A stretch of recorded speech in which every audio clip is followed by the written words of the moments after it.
Bienvenidos a la tertulia de educación universitaria de la Universidad Nacional Autónoma de México. Un servidor, Melchor Sánchez, les da la más cordial bienvenida. En esta ocasión vamos a platicar sobre un tema muy interesante, muy complejo, muy retador, sobre la educación a distancia y los estudiantes con discapacidad. ¿Cuáles son las promesas y cuáles son los retos? Para ello contamos con tres invitados. En primer lugar está la maestra Claudia Peña Testa y es titular de la Unidad de Atención para Personas con Discapacidad en la UNAM. Es doctoranda en el posgrado de Pedagogía de la Universidad, integrante del Comité Editorial de la Revista Internacional Pasajes y conferencista, ponente y tallerista en eventos nacionales e internacionales sobre temas de discapacidad e inclusión. Bienvenida, Claudia. Gracias por la invitación. También nos acompaña el licenciado Víctor Andrés García Cabral Martínez. Él es jefe del Centro de Lenguas de la Facultad de Estudios Superiores Aragón de la UNAM. Es gestor y desarrollador de proyectos institucionales, diseñador de programas de trabajo académico, evaluador institucional, escritor de materiales didácticos para la lengua inglesa, profesor de asignatura en la UNAM y es encargado de estrategias de captación y crecimiento de ingresos para la recaudación recurrente de Fundación UNAM a través de programas educativos. Bienvenido, Andrés. Gracias, doctor. Gracias a la audiencia. Saludos. Y por último nos acompaña el maestro Adolfo Gracia Vázquez. Él es doctorante en la Facultad de Ciencias Políticas y Sociales de la UNAM.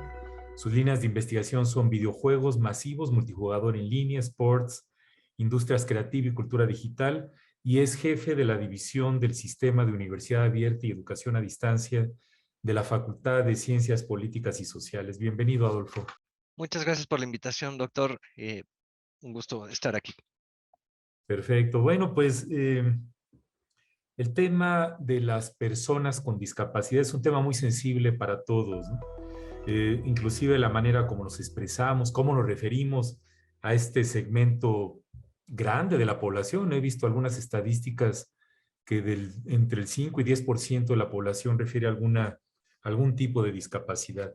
Pues, ¿qué retos tienen para ingresar a la educación superior estas personas que tienen discapacidad? ¿Cuáles son como sus derechos? Si empezamos con Claudia. Gracias. Bueno, en principio, justo como lo has mencionado, hablamos de un derecho. Anteriormente se pensaba que era como el favor, el abrir la puerta a las personas con discapacidad en la educación, y no es así, sino es más bien qué hacemos para garantizar el derecho. Y en este sentido, pues tenemos que ir cambiando diferentes paradigmas, ¿no? Uno de ellos es que necesariamente tenemos que incorporar conceptos tan importantes como la accesibilidad, por ejemplo, ¿no? O sea, cómo podemos hacer materiales, clases accesibles, las mismas procesos administrativos para que las personas con discapacidad no enfrenten barreras que les impiden ingresar a espacios como el espacio universitario, ¿no? Y así nos encontramos con otro concepto, por ejemplo, como el diseño universal. El diseño universal, que también se utiliza para el aprendizaje, donde se nos indica el cómo se generan productos, servicios, también cuestiones en el aula, materiales, recursos, con este sentido de atención a la diversidad para todos y para todas. El reto es entonces cómo podemos pensar en una educación superior donde contemplemos planeaciones, procesos administrativos para cualquier persona, ¿no? Independientemente de la edad, la condición, el origen, etcétera, etcétera. Entonces, por supuesto que es un tema muy retador, pero también nos pone a cuestionar el cómo ha sido la educación y cómo requerimos que la educación cambie, ¿no? Gracias, Claudia. Andrés, ¿qué nos dirías sobre este punto? ¿Qué agregarías? Me gustaría incorporar al mensaje también de Claudia la Convención sobre los Derechos de las Personas con Discapacidad. Hay dos artículos muy importantes que nos regresan a precisamente el derecho que tienen las personas con discapacidad. Uno es el artículo 24, y de acuerdo a este artículo, en el párrafo 5, los estados partes, incluyendo a nuestro país, deben garantizar que estas personas puedan acceder específicamente a la educación superior, que ha sido digamos que un parteaguas de si estamos haciendo bien las cosas o no con esta comunidad. También la formación profesional en general, educación adulta y todo lo que implica. Y el artículo 27 de esta misma convención nos revoca a que estas, por ninguna discapacidad, se vean excluidas, ¿no? Tengan la misma protección legal, no vivan ningún tipo de discriminación y sean personas totalmente integradas, precisamente también bajo este diseño universal de que todos los espacios, todas las condiciones deben de considerar en igualdad a estas personas que son parte de nuestra comunidad. Gracias, Andrés. Adolfo, ¿cómo ves? Es, como menciona el doctor, un tema sumamente complejo porque, y yo estoy de acuerdo, no tenemos en la universidad que garantizar el derecho de todas nuestras alumnas y todos nuestros alumnos a la educación, ¿no? Pero la accesibilidad que mencionaba Claudia, ¿no? Implica un fuerte trabajo en varios niveles, ¿no? Que implica desde la accesibilidad tecnológica, la accesibilidad humana, ¿no? Y la accesibilidad en los diseños instruccionales, en nuestros diseños pedagógicos, ¿no? Entonces, creo que es un reto, ¿no? Yo no agregaría más, ¿no? Es un reto que tenemos que abordar y que tiene muchas aristas y va a ser, es complicado, ¿no? En la práctica lo estamos intentando, pero ahí vamos, ¿no?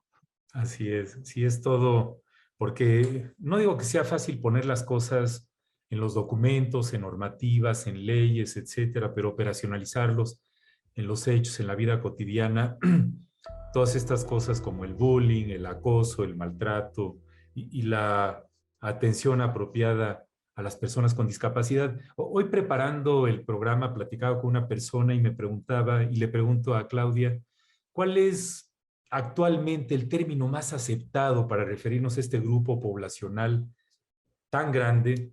Porque es muy difícil a veces ser demasiado políticamente correcto en un afán de no herir susceptibilidades, pero por otra parte en esta cuestión del realismo de la interacción entre seres humanos y la definición, ¿me entiendes? Porque puede ser, es muy visible cuando alguien, por ejemplo, no puede ver, que es ciego de nacimiento o adquirido, no puede oír, no puede hablar, o le falta alguna extremidad o tiene parálisis cerebral, versus discapacidades más complejas o sutiles como la dislexia, trastorno con hiperactividad, con déficit de atención, si se le puede considerar así, eh, retrasos mentales leves, en fin. Claudia, algunas palabras sobre estos dos puntos, ¿cómo ves? Sí, sí, gracias.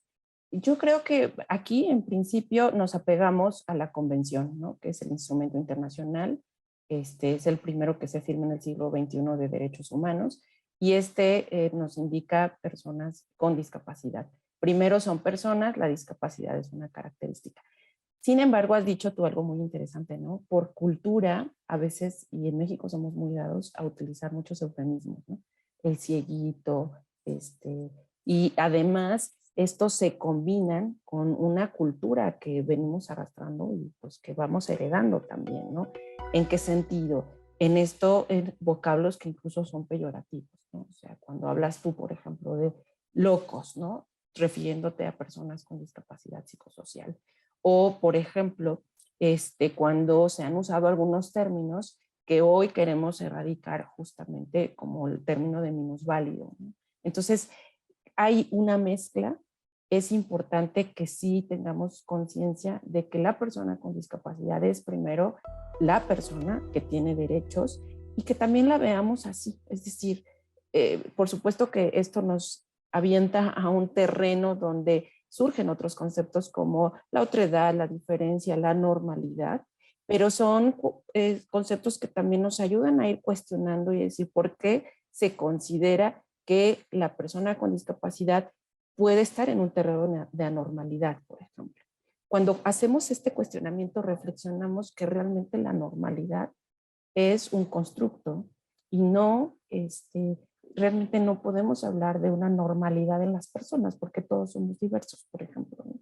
Entonces, sí, es un tema muy interesante, pero creo que nosotros como universidad sí tenemos que promover esta cultura de la inclusión, pero además con un lenguaje que pueda erradicar términos peyorativos, ¿no?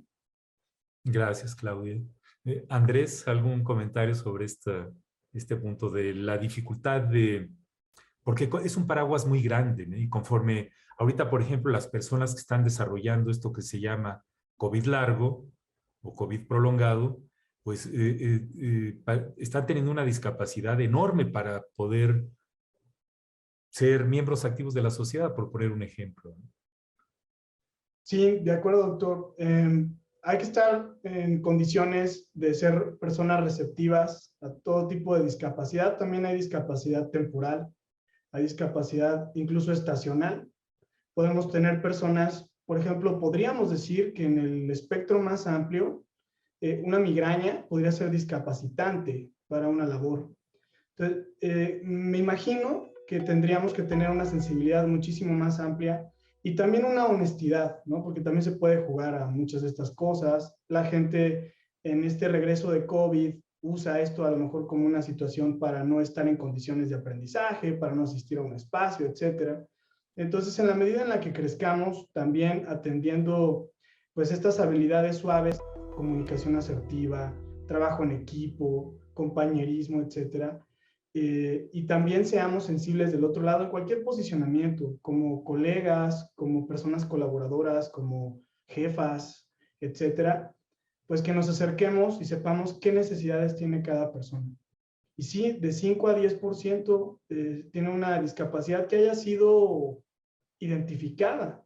Hay otras discapacidades que tenemos y como bien dice Claudia, son condiciones de cada persona. Entonces, ¿cuál es la normalidad? Nada. ¿Cuál sería la estatura normal? Pues nada, y menos en el abanico de racial, digamos, ¿no? Migratorio que tiene nuestro país. Por lo tanto, esta apertura a las diferencias entre personas, sin importar si es incluso una discapacidad o no, es lo que nos permitirá crecer como sociedad y aquí en la universidad que sea un como microcosmos de ejercicios sobre lo que deberíamos hacer allá afuera. Así es, Andrés, muchas gracias. Sí, es efectivamente los espacios educativos que forman parte de cómo nos desarrollamos todos y que nos marcan inclusive desde la infancia, ¿no? Pues se termina el tiempo de este bloque, seguiremos con Adolfo en el siguiente bloque sobre los aspectos de la educación a distancia y su relevancia para las personas con discapacidad. A continuación vamos a escuchar a un estudiante cuáles son los retos que ha enfrentado y qué beneficios ha tenido en la modalidad a distancia.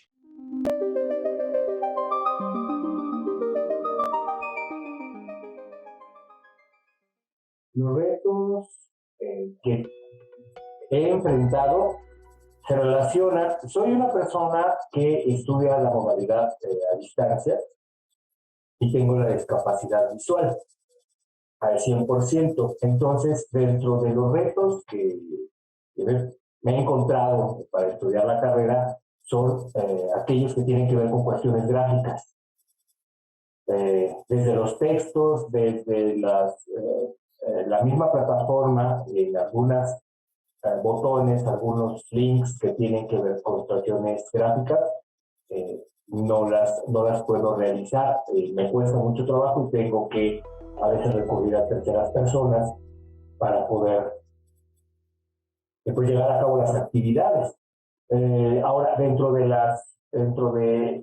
lo benéfico que tiene la educación a distancia es que, bueno, permite muchas cosas, hacer cosas sin estar precisamente dentro de un aula, pero también implica mucha responsabilidad porque pues, nosotros somos los dueños de nuestro tiempo y asimismo de las actividades y de las formas de estudio que tenemos.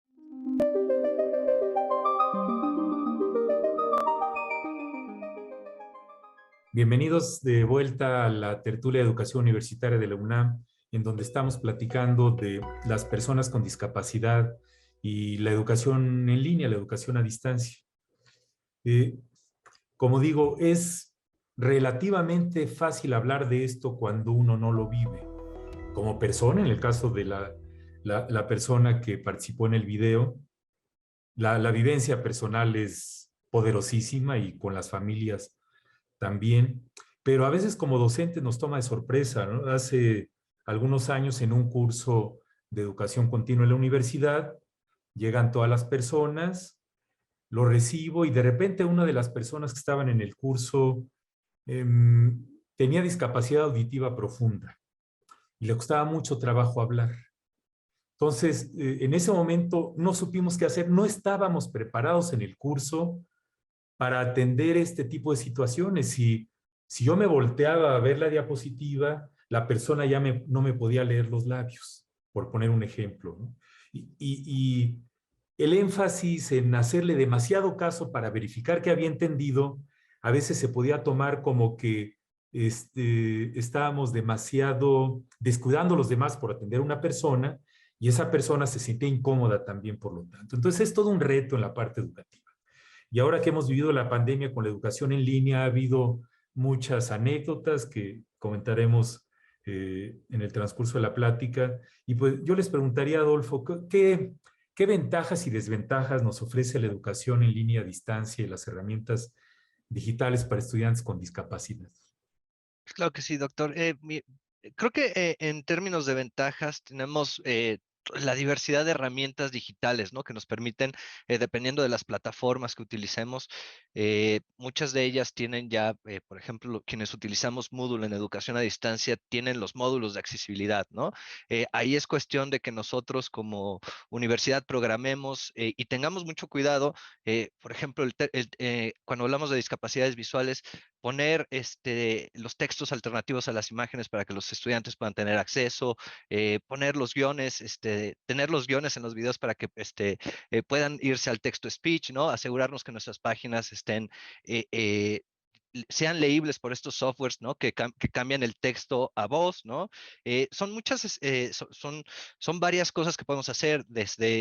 También hay una parte ahí de diseño que influye mucho, ¿no? El uso el tipo de uso de colores, el tipo de uso de tipografías, tener disponible que podamos aumentar las tipografías, ¿no? A veces se nos olvida eh, que no todos tenemos la vista perfecta, ¿no? Y entonces, a veces es necesario también cambiar este tipo, ¿no? Y creo que per se, ¿no? La educación a distancia tiene esta flexibilidad que le permite, ¿no? A los estudiantes interactuar con ellas. Y si nosotros desde las planeaciones podemos ayudar a estas estrategias o tener estas estrategias, ¿no? Ayuda.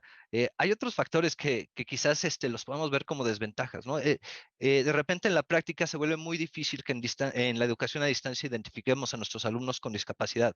No los tenemos, no los conocemos, ¿no? La mayor parte del tiempo están en distintos lugares del país o fuera del país incluso, y entonces se vuelve nosotros, ¿no? En la facultad invitamos a que los alumnos nos digan, ¿no? Si tienen alguna discapacidad, pero aquí entramos otra vez a los temas que comentaba Claudia, Andrés, ¿no? Que de repente por el estigma o por no querer incomodar, ¿no? No nos avisan y no nos enteramos hasta que hay un problema, ¿no?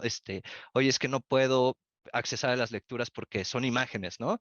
El libro está en imágenes y no lo leen los lectores de texto, ¿no? Y que también implica ahí, como comentaba doctor, un, un tratamiento a nivel docente, ¿no?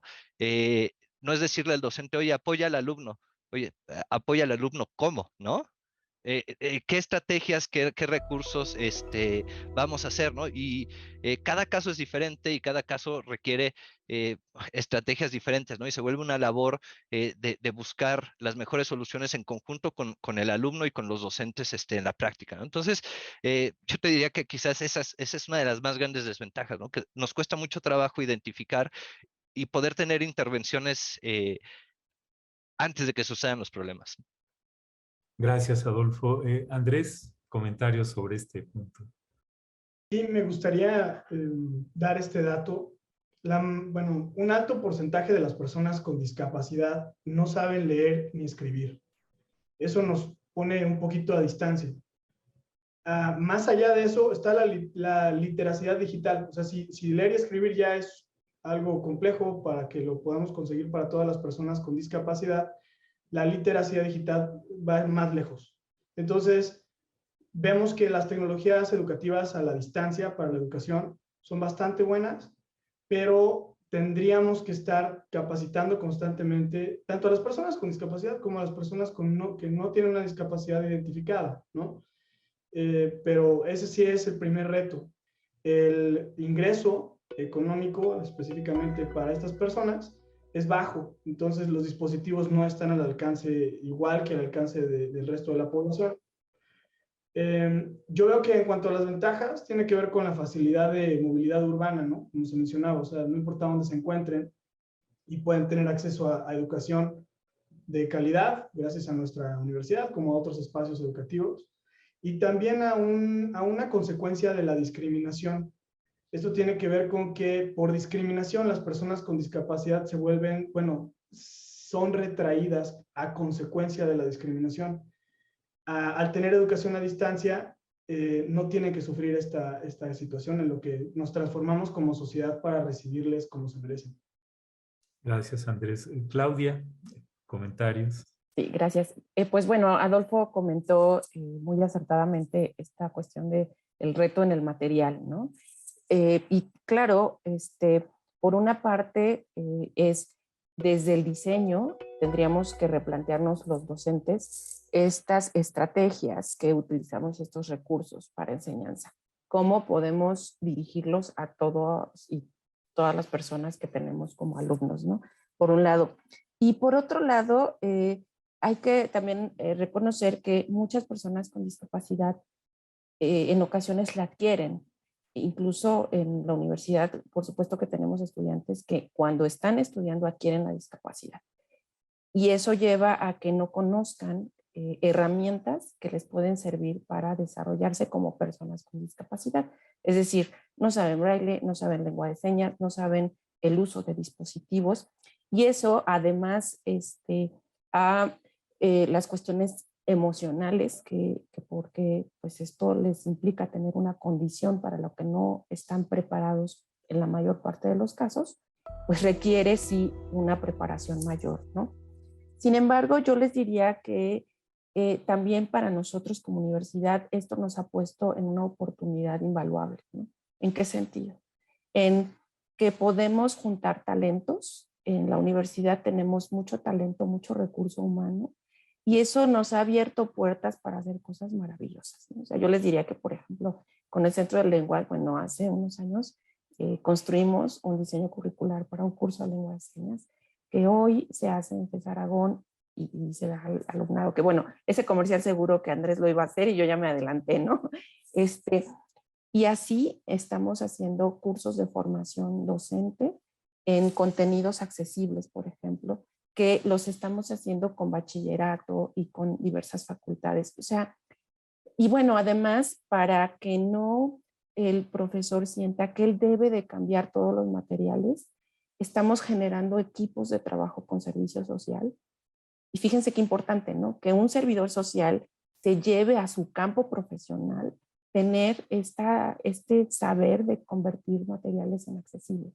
Porque eso lo va a posibilitar llevar a una empresa, por ejemplo, o a un ámbito de trabajo. Entonces, estamos generando estos equipos, estos chicos de servicio social que además son muy receptivos, muy nobles, muy creativos.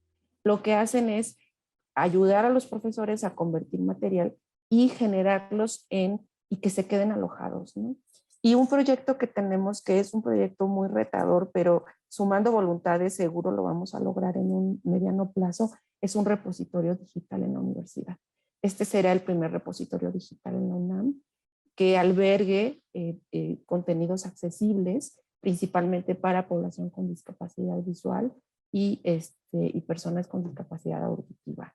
Entonces, yo de verdad que sí considero que es un reto, pero también lo veo como una oportunidad a que le entremos a cuestiones que para todos en alguna edad también serán un reto, ¿no?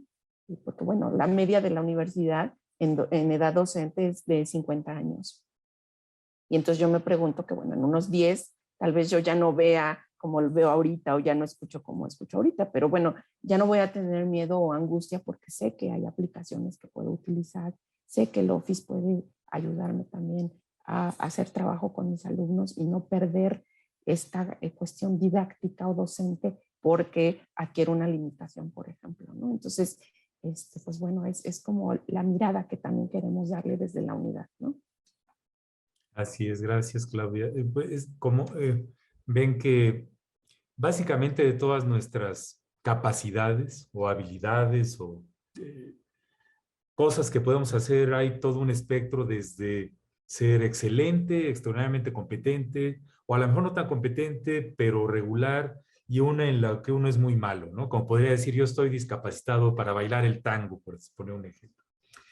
Pero en términos de lo que hacemos en la vida real, con la pandemia en la cual los estudiantes y docentes estábamos en casa, me puse a reflexionar sobre lo que implica para una persona con discapacidad trasladarse a la universidad.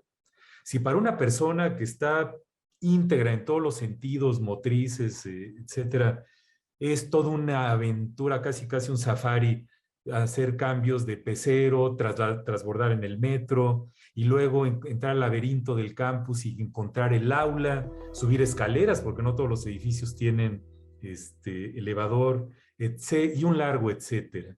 Entonces, la situación a distancia decía que estas personas estuvieran en su casa, además en un ambiente en donde, dependiendo del nivel de discapacidad, hay personas que son sus seres queridos que están con ellos y que los apoyan. Entonces, si una persona requería apoyo para algo, hay alguien que le ayude a escribir o a leer algo o a entender algún concepto. En fin, la pandemia presentó una gran cantidad de escenarios que nos hacen reflexionar sobre estos retos. Entonces, seguiremos platicando sobre el tema en el siguiente bloque. A continuación vamos a pasar a una pausa y los invitamos a contactarnos en los sitios virtuales que aparecen en pantalla. No se despeguen.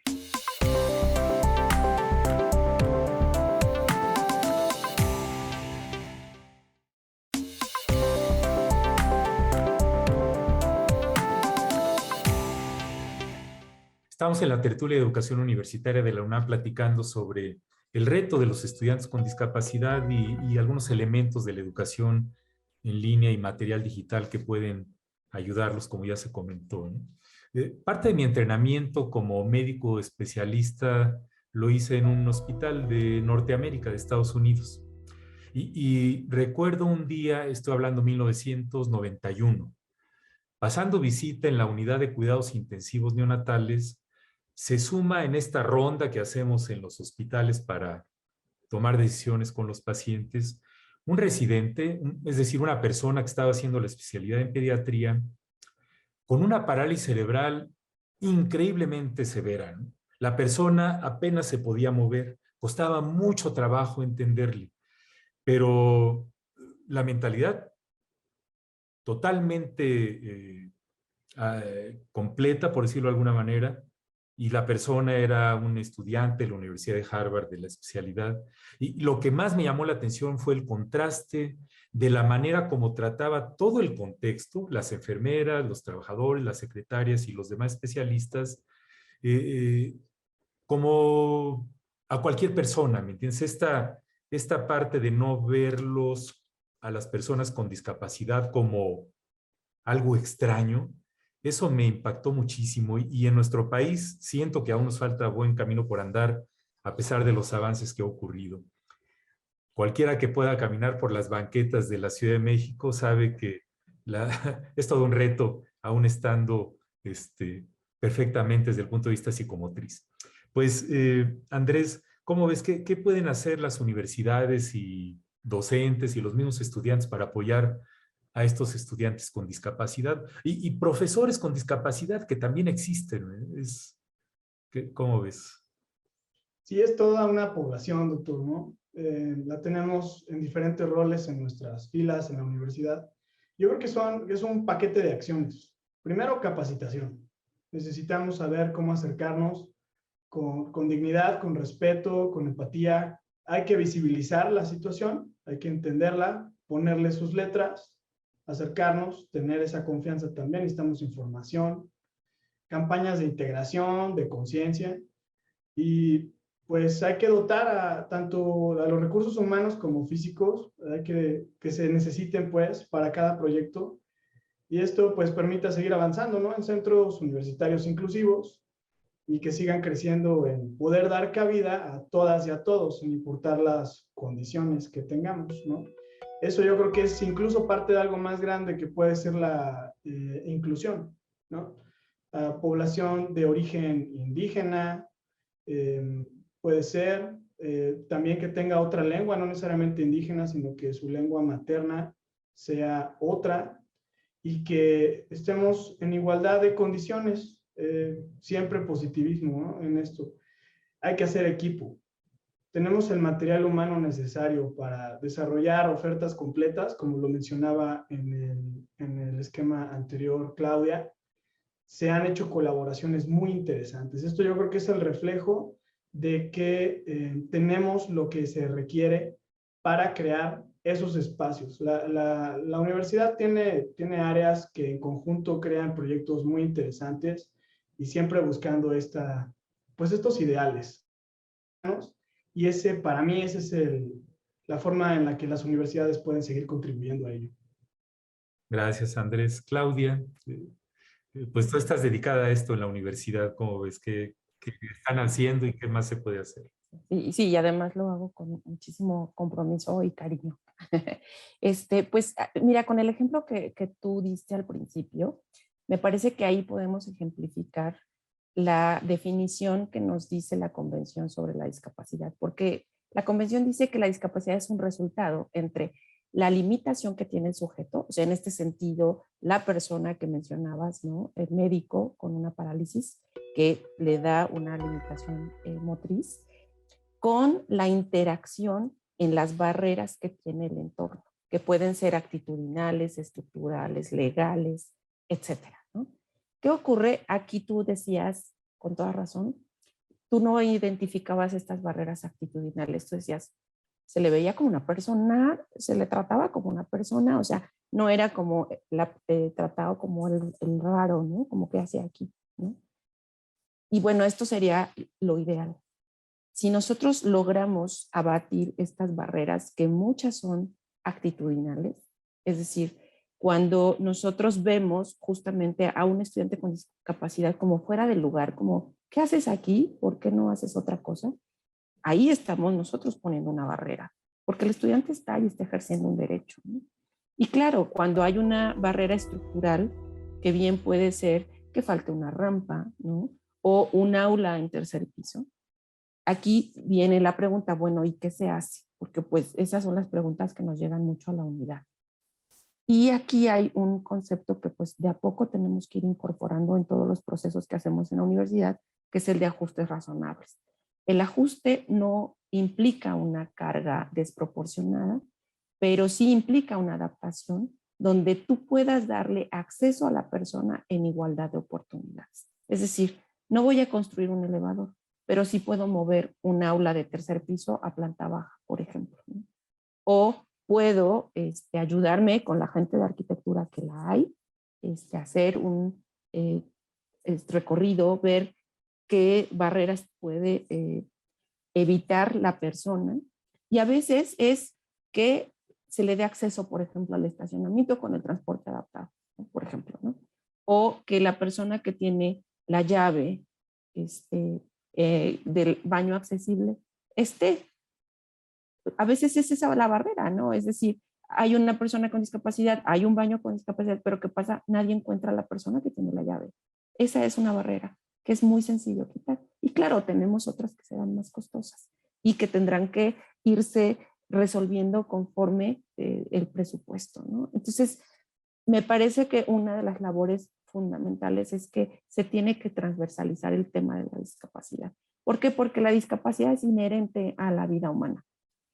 Entonces, esta puede ser adquirida, puede ser al nacimiento, puede también venir con la edad. Entonces, no es ajena. Y también ya decía el porcentaje Andrés hace rato. Entonces, es un tema de vida. Por lo tanto, sí debe de estar en la currícula de, pues yo diría de todas las carreras, ¿no? O sea, pensemos qué carrera no podría hablar de discapacidad. Yo diría que ninguna. Hace rato decía Adolfo, diseño, claro, los colores, ¿no? O por ejemplo, médico, abogado, una persona con discapacidad requiere también llevar cosas contables o, en fin, piensen en todas las carreras y todas tienen que ver.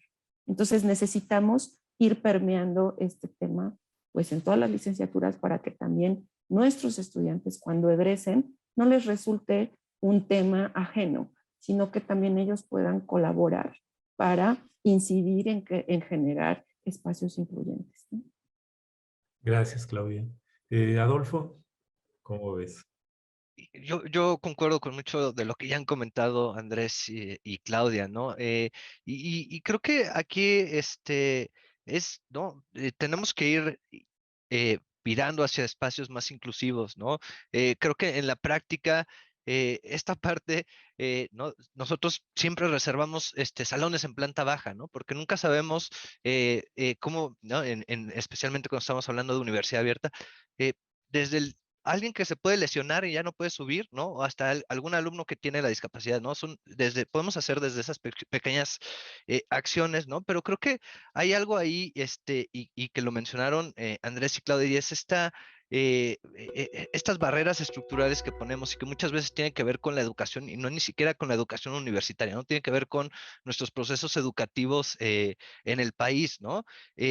Tendemos a estigmatizar, tendemos a excluir, ¿no?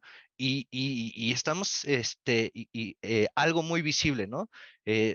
Desde el bullying, ¿no? A las personas o simplemente excluir a las personas con discapacidad. Y si nos vamos, ¿no? Todavía discapacidades con un estigma, ¿no? Las discapacidades del orden de salud mental, ¿no?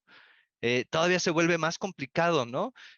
¿Cómo los vamos a apoyar? ¿Qué es lo que podemos hacer, ¿no?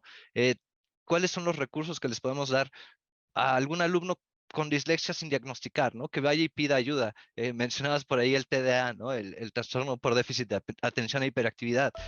Puede ser un trastorno que te limite el aprendizaje, ¿no? Te genere retrasos en el aprendizaje y dificultad para estudiar, ¿no? ¿Cómo le podemos hacer para apoyar, ¿no?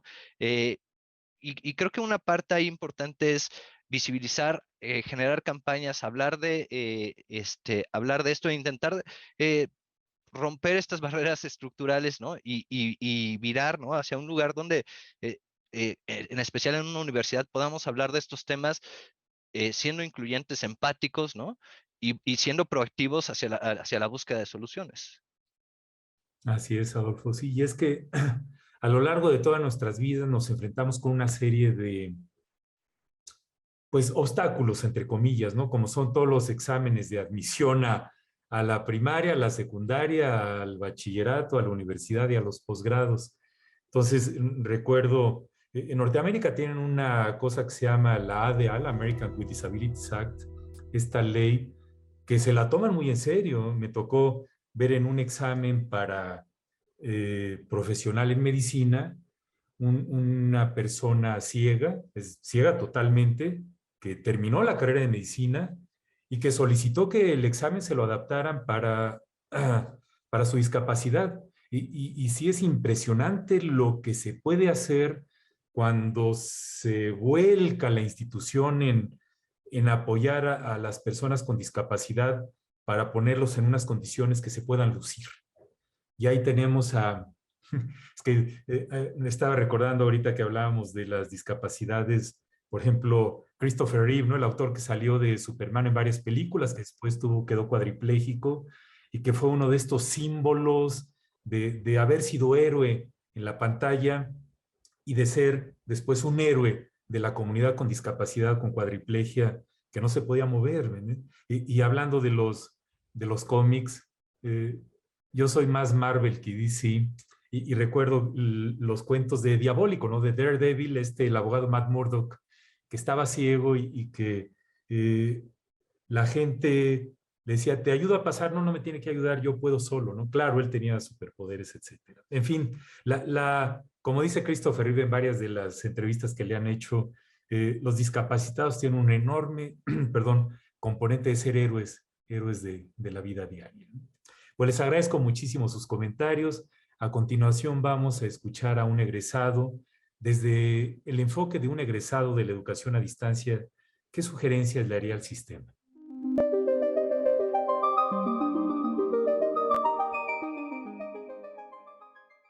Antes de comenzar mi intervención, quiero agradecer la invitación para participar en este programa. Para empezar, me gustaría aclarar que como persona con discapacidad que necesita un alto nivel de asistencia, nuestra Universidad Nacional a través de la modalidad a distancia me ha dado la oportunidad de pertenecer a ella. Primero como estudiante de licenciatura y posteriormente como profesor de asignatura y prestador de servicios profesionales en igualdad de condiciones que sus demás integrantes. Recuerdo que cuando era alumno elegí no dar a conocer mi condición para no tener que enfrentar las ideas equivocadas sobre la discapacidad que siguen arraigadas en la mayoría de la población. Gracias a la modalidad a distancia lo pude hacer. Al llegar el momento del proceso de titulación tuve que revelar mi situación. Afortunadamente me encontré con la comprensión y el apoyo del personal directivo y administrativo de la División del Sistema de Universidad Abierta y Educación a Distancia. Gracias a lo anterior llevo 5 años desempeñándome profesionalmente como desarrollador de proyectos de inclusión educativa para las personas con discapacidad en la UNAM. Sé que estamos haciendo esfuerzos para mejorar la accesibilidad de las plataformas utilizadas para ofrecer la educación a distancia. Con ello buscamos eliminar o disminuir significativamente los obstáculos que puede enfrentar el alumnado con discapacidad para recibir su formación en igualdad de circunstancias que el alumnado sin discapacidad. También estamos realizando trabajos para formar al profesorado de la UNAM en la temática de la discapacidad y de la inclusión educativa. Dentro del proyecto donde actualmente participo nos encontramos desarrollando los contenidos de un chatbot que tiene por objeto principal orientar a personas con discapacidad que probablemente ingresen a una licenciatura en la modalidad a distancia para que puedan activar y configurar las herramientas de accesibilidad que ya están instaladas en las computadoras o dispositivos móviles y que pueden contribuir a que tengan un buen desempeño académico. Contestando la pregunta concretamente, sugiero que para seguir mejorando el proceso de inclusión de personas con discapacidad en la modalidad a distancia, reforcemos los esfuerzos en los siguientes aspectos: la identificación y solución de problemáticas sobre accesibilidad en las distintas plataformas empleadas para construir ambientes virtuales de aprendizaje. Con ello se lograría nivelar las condiciones entre el estudiantado con y sin discapacidad. Continuar la formación de la planta docente universitaria en materia de inclusión educativa, con el objeto de proporcionarle suficientes herramientas teóricas y metodológicas para que pueda brindarle a su estudiantado con discapacidad un trato digno y equitativo. Por último, opino que hay que seguir desarrollando innovaciones tecnológicas y didácticas dirigidas a apoyar a las personas con discapacidad que quieran ingresar, permanecer y egresar de nuestra Universidad Nacional.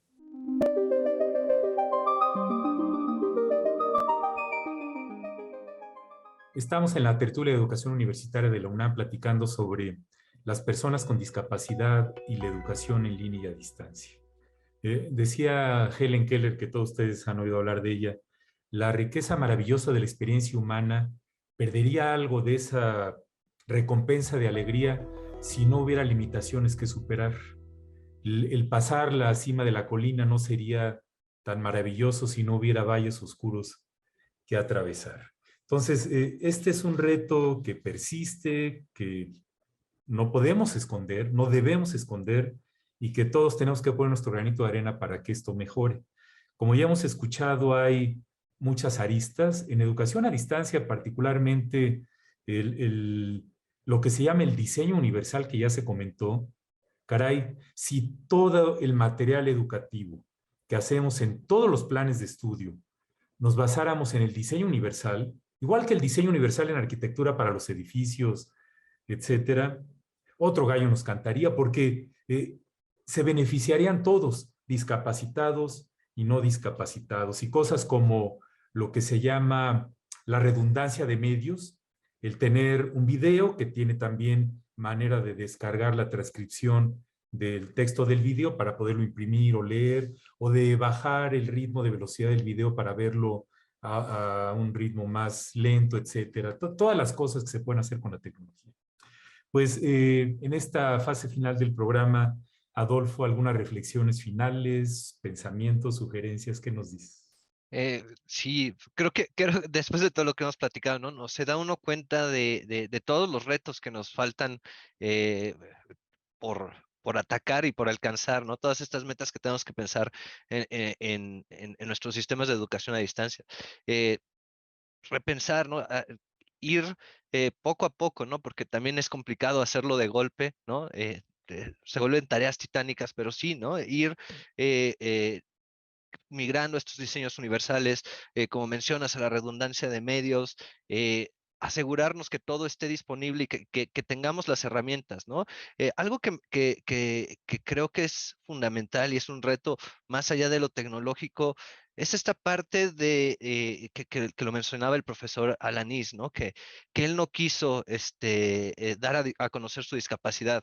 Y creo que debería ser al revés, ¿no? Deberíamos deberíamos a mí me da mucha pena, ¿no? Que en nuestra universidad piensen que tienen que ocultar eso, ¿no? Porque nosotros nos daría las oportunidades para apoyarlos y para saber, ¿no? Y para estar al pendiente, porque también hay que admitir que nos falta a veces capacitación como docentes, como alumnos, ¿no? Y muchas veces se vuelve un trabajo de ir capacitando a docentes como se van presentando las situaciones, ¿no? Por desgracia no tenemos estos grandes programas de capacitación. A veces nos cuesta también desde el uso de las herramientas tecnológicas. Ahora imagínate, ¿no? Tienes que llevar a usos más avanzados, se empieza a complicar, ¿no? Entonces, creo que también para mí ese sería una reflexión, ¿no? Que me gustaría que pudiéramos tener, ¿no? Y saber ¿no? Porque muchas veces nos enteramos de los problemas de los alumnos cuando ya reventó, ¿no? Y cuando ya llevan 2 semestres sufriendo, ¿no? Y padeciendo, eh, y que podemos, y podemos hacer intervenciones oportunas, ¿no? Eh, y proactivas, ¿no? Y a mí eso es lo que de repente me gustaría, ¿no? Que pudiéramos ir migrando también, ¿no? En esa parte. Igual como deseo, lo dejo, ¿no? Muy bien, muchas gracias, Adolfo. Andrés, algunos comentarios finales. Sí, gracias. Pues sí, que este docente se sienta en un espacio donde pueda expresarse y le podamos conocer más y que nos interese hacer equipo con él y él con nosotros, ¿no? Creo que ese es el espacio ideal. Finalmente, todas las personas que hacemos la comunidad universitaria tenemos particularidades, ¿no? Como el doctor dice que tiene una preferencia por Marvel, lamentablemente, ¿no? Yo tengo una preferencia por DC y así podemos convivir y hacer equipo, ¿no? Estoy seguro que estamos en tierra fértil para que las personas con discapacidad se sientan en casa aquí y ahora. Es el buen momento para que sí. Los retos son muchos, pero grandes las oportunidades. Estar hombro a hombro como personas universitarias y procurarnos en conjunto. La vocación de docentes no pierde el objetivo y seguirá demostrando su compromiso con la sociedad mexicana, de la cual es una parte intrínseca la población con alguna discapacidad. Gracias, Andrés. Claudia. Bueno, yo pensaría en que contribuir con la generación de ambientes incluyentes nos beneficia a todas las personas, ¿no? Por ejemplo, si pensamos en la parte de la cultura, esta cultura que promueve la aceptación de toda la diversidad, eso ayudaría a erradicar discriminación y a erradicar problemáticas como las que hoy vivimos, no nada más en la cuestión de exclusión de personas con discapacidad, sino también de género y de otras poblaciones, ¿no? Y pues el compromiso de la universidad ahí está, ¿no? O sea, es para resolver problemas sociales, ¿no? Y la discapacidad no es un problema social, sino las barreras que se han creado históricamente en el entorno. Entonces, nuestra universidad puede abonar al innovar en procesos educativos, en transversalizar estas ideas, en promover una cultura incluyente. Entonces, yo creo que aquí hay mucho que hacer y pues también creo que aquí habemos muchas personas que nos estamos sumando siempre. Que eso me gustaría mucho destacarlo. Nosotros comunidad, siempre que tocamos una puerta, la puerta se abre. Y eso es algo maravilloso de nuestra universidad, ¿no? Siempre hay alguien que dice, ay, sí, fíjate que yo tenía esta idea, pero no había visto cómo, y es, sumamos. Y créanme que muchas cosas que se hacen es suma de voluntades. Entonces, creo que este es un tema que nos va a acompañar mucho tiempo, pero que también nos va a traer muchas cuestiones muy enriquecedoras a nuestra universidad. Muchas gracias, Claudia.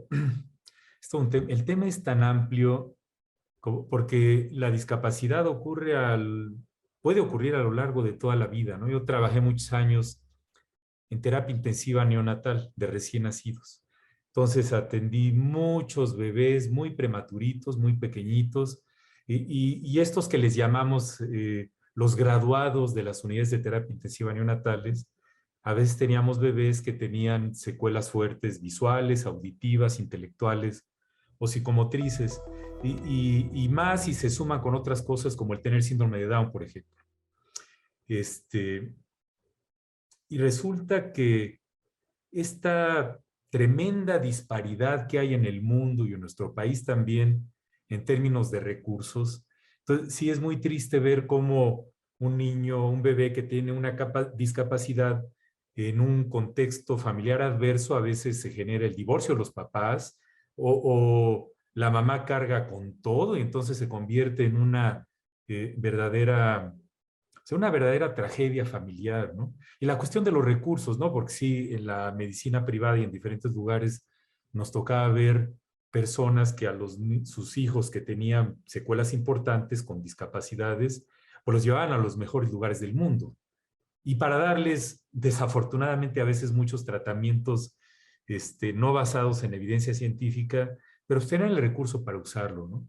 Y nuestros sistemas de salud son muy limitados en términos del seguimiento de este tipo de pacientes, ¿no? Eso lo he vivido en carne propia por muchos años. Y en el otro extremo, ya para cerrar, está el concepto del edaísmo, ¿no? Porque al final del día, mencionaba Claudia la edad de los docentes de la UNAM, conforme nos acercamos a las últimas décadas de nuestra vida, todos desarrollamos discapacidades de uno u otro tipo.